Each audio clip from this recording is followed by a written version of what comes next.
It's time for a lore update. For the past 3 weeks that I have been gone, I've just been busy. But not busy with just work. Oh no, no. I have been in the process of getting treated for Lyme disease.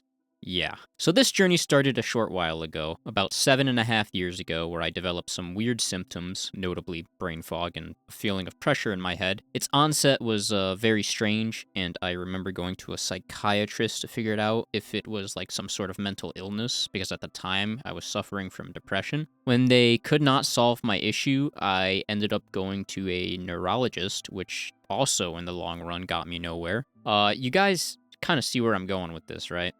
To sum it up, I went to a psychiatrist once, a neurologist twice, two separate primary care doctors, the hospital 3 times, two separate gastro doctors, and then finally, I went to a naturopath doctor did a Western blot test to figure out I had Lyme disease.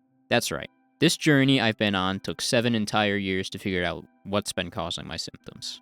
Now, during those visits to those doctors, I had actually been tested about 4 separate times for Lyme disease using the standard ELISA test, which came out negative every time. I have no idea how those tests work, but if you ever need to get a Lyme test, I highly suggest getting the Western blot test. But Lunar, hey, isn't there some sort of bite you get from a tick that causes a bullseye rash? Well, sadly, that doesn't happen all the time, and I have a quick follow-up for that story. Back when I was just a young lad, I had a very strange big hive-looking bite on my leg, about the size of an egg. I went and got it checked out, and my primary care at the time didn't think too much of it, calling it a big bug bite.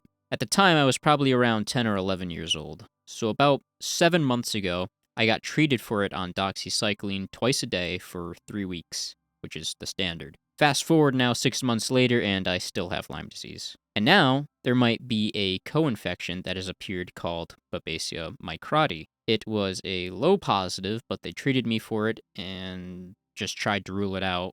And now I have new problems. I was put on 2 standard medications for Babesia microti called azithromycin and atovaquone. Everything was fine until I finished it. After that, I ended up developing a full body rash. I was completely covered in red bumps from my neck downward. It was itchy, my skin was peeling off, and it took a while for it to go away. Wasn't really that great. So after all that happened, I was now finally able to get a second treatment for Lyme disease. Only now come to find out after about 10 days of being on it that the medicine now too is also causing me a body rash. Guys, I'm gonna go crazy here. So I had to stop getting treated. I'm on more medication to treat the rash, and I'm kind of at a loss of what to do going forward with this disease. The brain fog I have told you guys about before has only been getting worse, and the fatigue just never gets better. I'm really tired and really unmotivated to really do anything right now, and just thought it'd be a lot easier to communicate with you guys about this than to just ghost the entire community for a month.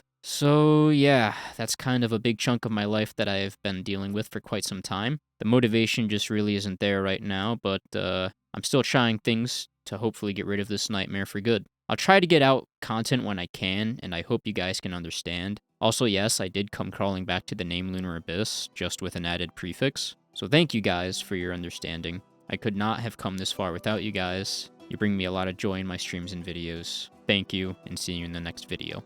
Peace.